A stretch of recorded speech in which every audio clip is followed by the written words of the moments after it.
Olá, meus queridos, tudo bem com vocês? A paz do Senhor Jesus Cristo, que o amor de Deus, a graça do nosso Senhor esteja sobre a tua vida, sobre a tua casa. Nós estamos passando aqui para comentarmos, fazemos aqui um breve comentário da lição número 5, pois essa semana não tivemos tempo para gravar a pré-aula da EBD, mas para não ficarmos em branco aí, nós vamos fazer um breve comentário sobre a lição de número 5, desse segundo trimestre. E o título da lição é O Casamento é para Sempre. O comentarista dessa lição é o pastor Osiel Gomes, amém? Então fique comigo até o final. O casamento é para sempre. Vamos já ir em posse da lição, vermos aí o texto áureo que está no Evangelho qual segundo escreveu Mateus, no capítulo 19, versículo 6, nos diz o seguinte, né? Assim não são mais dois, mas uma só carne. Portanto, o que Deus ajuntou, não separe o homem. Os casamentos têm acabado, né? Têm sido desfeitos, o número de divórcios tem aumentado. E nós sabemos que o pecado é a causa de tudo isso. Nós podemos ver que um dos principais motivos do divórcio é o adultério, tem sido o adultério. Por isso, nessa lição é evocada o sétimo mandamento, que nos diz o seguinte: não adulterarás, né? O Senhor Jesus, ele faz essa abordagem sobre o casamento justamente para que o homem ou a mulher não abandone o matrimônio por qualquer motivo. Mas infelizmente, querido, o pecado, né, a maldade do ser humano, principalmente a cobiça, né? Isso é motivado pelo pecado, porque todo o pecado ele nasce no coração, né? Lá no profundo, no mais íntimo é onde nasce o pecado. E a cobiça é a causa de tudo isso. Então nós devemos ter muito cuidado, né?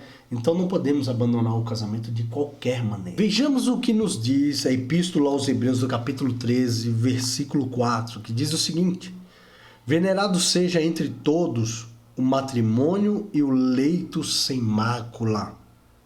Porém, os que se dão à prostituição e os adúlteros, Deus os julgará. Então tá aí, querido. O casamento, ele não deve ter interferência. O esposo deve ser fiel à sua esposa deve ser fiel ao seu esposo, o coração do seu esposo deve ser para a sua esposa e o coração da sua esposa para o seu esposo. Então não deve ter aí um terceiro, um segundo relacionamento, né? Então não pode ter outro agregado no casamento.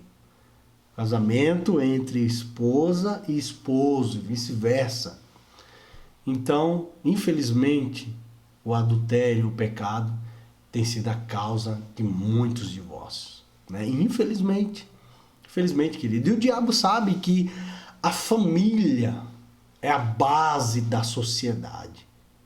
O diabo sabe que a família é um projeto de Deus, né? E por isso, a qualquer custo, ele vai tentar, ele vai fazer de tudo para destruir o teu matrimônio, destruir a tua família. Então, querido, o casamento é a base de tudo. Então tem que haver amor, fidelidade, companheirismo, deve haver respeito, comunhão, parceria, né? Então essa é a base do matrimônio. O adultério é uma relação extraconjugal, ou seja, uma relação fora do matrimônio ou do casamento, né? E Deus condena isso. Deus já deu a lei, a sétima lei lá no Antigo Testamento, né? Não adulterarás, porque Deus sabia da importância da preservação da confiança, da fidelidade conjugal, né? Pois é a célula máter da sociedade, né? Então é importante preservar o casamento.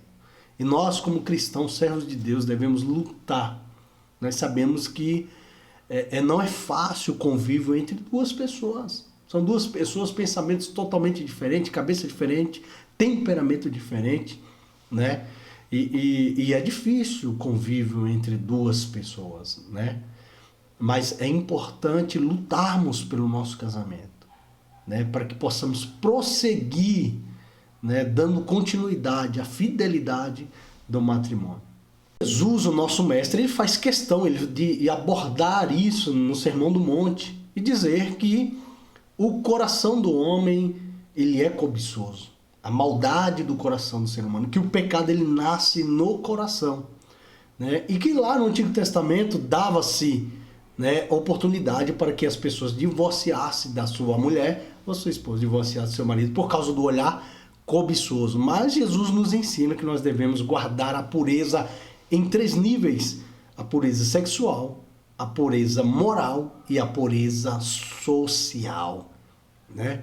Então nós devemos ser puros nesses 3 níveis. Então o casamento ele depende disso, querido, da fidelidade do seu cônjuge, né?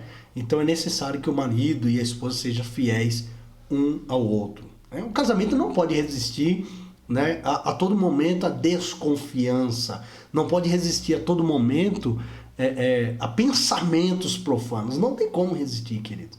Então nós devemos, é o que o mestre nos ensina no Sermão do Monte, a nos abster, né, dos pensamentos impuros, né? E nós devemos nos abster desses pensamentos ruins, né, para que possamos ser puros no nosso matrimônio. Porque nós estamos semeando todos os dias no nosso matrimônio. E aí eu pergunto, qual que é a semente que você tem semeado no teu casamento, né? Pois a Bíblia diz que tudo aquilo que o homem semear, com certeza ele colherá. Então devemos semear sementes boas para que o nosso casamento, o nosso matrimônio continue fluindo com as bênçãos de Deus. Deixar que o Espírito Santo interaja nas nossas vidas para que nós possamos colher sementes boas, né? Então, nós devemos sujeitar o nosso corpo ao Espírito Santo. Dessa maneira, nós vamos conseguir vencer o velho homem. Vencendo o velho homem, com certeza o nosso casamento será abençoado. Como no tópico 3, sobre o que fala sobre a indissolubilidade do casamento, da perspectiva divina, o casamento ele deve ser permanente. E é fundamental em todas as instituições sociais.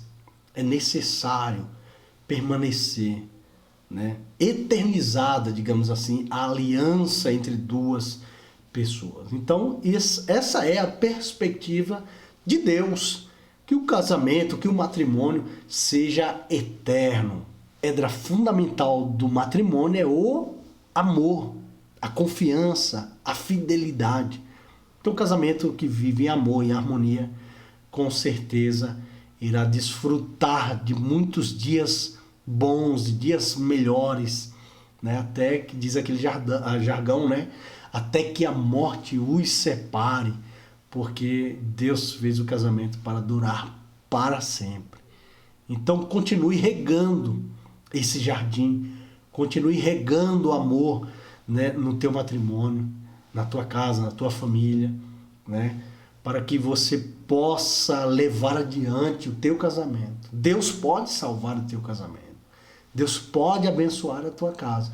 Mas para isso é necessário fidelidade, né? Fidelidade um para com o outro, fidelidade com Deus, né?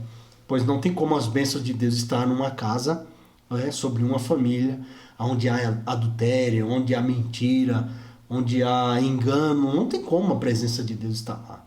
Mas a família que vive em amor, que vive em comunhão, que vive em fidelidade, com certeza as bênçãos de Deus vai estar sobre esse casal. Buscar, pedir a Deus sabedoria para que possamos resistir os dias maus, né? Pois Deus fez o casamento para durar para sempre. Deus uniu, o que Deus uniu, não separe o homem. Então devemos sempre viver em amor e harmonia para que possamos resistir, e o divórcio nunca é a melhor saída para resolver os problemas de um casamento, né? Pois na visão divina o casamento é indissolúvel, né? Então devemos continuar lutando pelo nosso casamento, pelo nosso matrimônio, né? Que Deus possa abençoar as nossas vidas. Amém, meu querido? Que Deus possa enriquecer o teu casamento, o teu matrimônio, que você possa ser abençoado pelo Senhor. Fizemos aqui um breve comentário desta lição, O Casamento é para Sempre, e eu já quero te convidar a se inscrever no nosso canal para que você possa ser abençoado sempre, pois a ferramenta principal aqui é a palavra de Deus. Viva a palavra de Deus, tá? Viva a palavra de Deus e você será abençoado. Até breve. Deus te abençoe. Fique na paz do Senhor.